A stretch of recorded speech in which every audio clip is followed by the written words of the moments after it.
नमस्ते, मेरा नाम है राधिका और आप सभी का मेरे चैनल में स्वागत है जिसका नाम है मराठी टू हिंदी विद राधिका।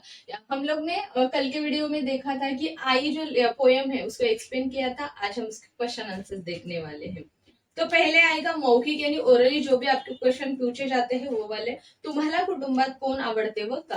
आपकी फैमिली में आपको कौन पसंद आता है और क्यों आता है वो अपनी मर्जी से लिखना है। सेकंड है अंतरात्म्याला काय होते, यानी हमारी जो आत्मा है उसको क्या होता है। तो अंतरात्मा को दुख होता है यानी वो व्याकुल होती है। थर्ड आएगा आई बिना भिकारी कौन है, यानी जिसके पास माँ नहीं है वो क्या है, आई बिना भिकारी है।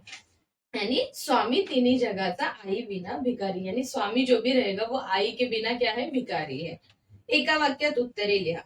कवीला कशाचे दुःख होते, और आंसर आएगा कविला आई नसल्याचे दुख होते, यानी कवि को किस बात का दुख हो रहा है, तो उसके पास अपनी माँ नहीं इसलिए उनको दुख हो रहा है। सेकंड, कवि केव्हा व्याकुल होतो, और कवि को कभी मतलब व्याकुल यानी उसकी आत्मा जो है वो कभी बहुत दुखी हो जाती है यानी व्याकुल हो जाती। चिमणी व गायीचे आपल्या मुलांवरील प्रेम माया पाहून कवि व्याकुल होतो, यानी चिमनी यानी चिड़िया जब भी अपने बच्चों से प्यार करती है, गाय यानी गौ मैया जब भी अपने जो भी उसके बछड़े हैं उनसे प्यार करती, वो देख के कवि का अंतरात्मा व्याकुल होता है यानी उसको बहुत दर्द होता है। कवि कोणाला हाक मारतो, कवि किसको आवाज लगा रहा है, कवि अपनी माँ को आवाज लगा रहा है, यानी आंसर क्या आएगा, कवि आईला हाक मारतो। उसके बाद है थोडक्यात उत्तरे लिहा, यानी थोड़ा बड़ा वाला आंसर लिखना है हमें थोड़े डिटेल में। आई ही हाक ऐकताच कवीला कशाचे दुःख वाटते, अगर आई यानी माँ का आवाज, अगर कोई ऐसे माँ को आवाज दे रहा है वो अगर कवि सुनता है तो उनको बुरा क्यों लगता है, या किस मतलब उनको दुख कैसे होता है। कवि आई म्हणून हाक कुणालाही मारू शकत नहीं, क्यों उनको दुख हो रहा है, क्योंकि वह माँ कह के किसी को बुला नहीं सकते हैं। आपल्याला आई नाही म्हणून आई ही हाक ऐकता सवीला दुःख होते, यानी उनके पास अपनी माँ नहीं है इसके लिए अगर कोई आई यानी उनकी माँ को बुला रहे तो वो सुन के उनको बहुत दुख होता है। सेकंड नंबर है, गोट्यात वासरांना गायी चाटतात हे दृश्य पाहून कविला काय वाटते, यानी अगर वो शेल्टर जो है गाय का, तो वहां पे अगर गाय अपने बच्चों से प्यार कर रही है, चाटना यानी वो उनसे प्यार करने का जो भी मेथड रहती है एनिमल्स लोगों की वो करती है, तो कवि को वो देख के दुख क्यों होता है। तो आंसर आएगा वासराला गोट्यात गाय चाटते हे दृश्य प्रेम ही माया पाहून कविचा अंतरात्मा व्याकुल होतो, गाय अपने बच्चों के प्रति जो प्रेम दिखा रही है वो देख के कवि का जो अंतरात्मा है, क्योंकि उनको अपनी माँ की याद आती है इसके लिए उनको क्या होता है, उनका अंतरात्मा व्याकुल हो जाता है।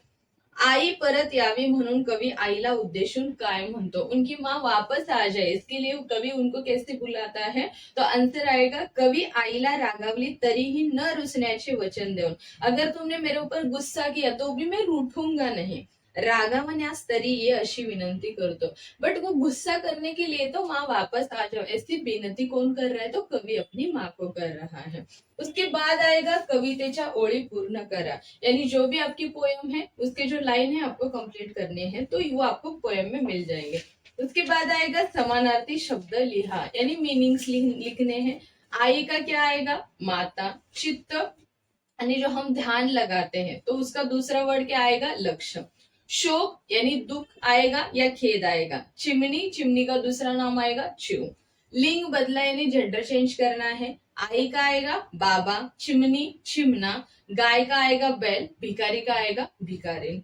विरुद्धार्थी शब्द यानी अपोजिट वर्ड लिखने हैं। दुर्भाग्य का आएगा सौभाग्य, दुर्भाग्य यानी कभी अपने आप को क्या मान रहा है, दुर्भाग्य यानी उनके पास माँ नहीं है तो वो क्या हो गया, दुर्भाग्य। सौभाग्य यानी जिनके पास सब कुछ है वो क्या है, सौभाग्यशाली यानी उनके पास सब कुछ है।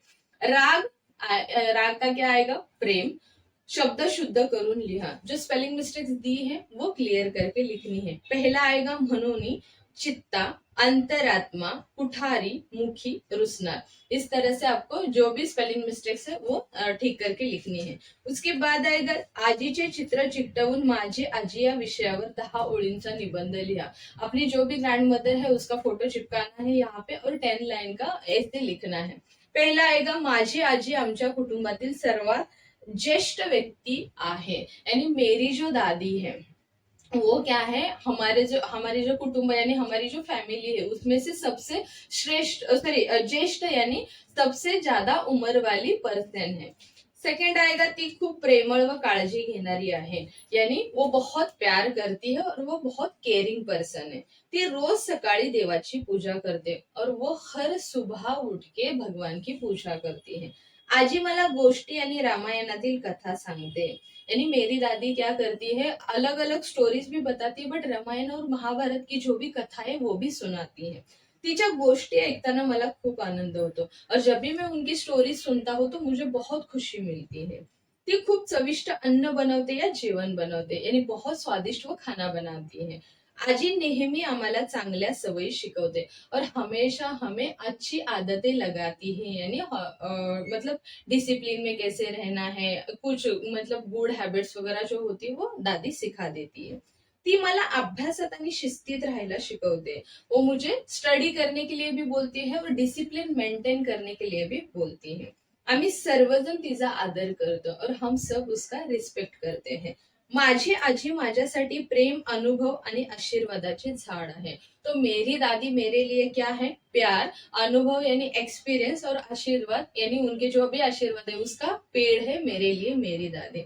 तो इस तरह से आपको इसके क्वेश्चन आंसर्स कंप्लीट करने हैं. आई होप आपको एक क्वेश्चन आंसर समझ में आए होंगे. मिलते हैं नेक्स्ट वीडियो में ऐसे ही एक लेसन के साथ. तब तक के लिए बाय बाय.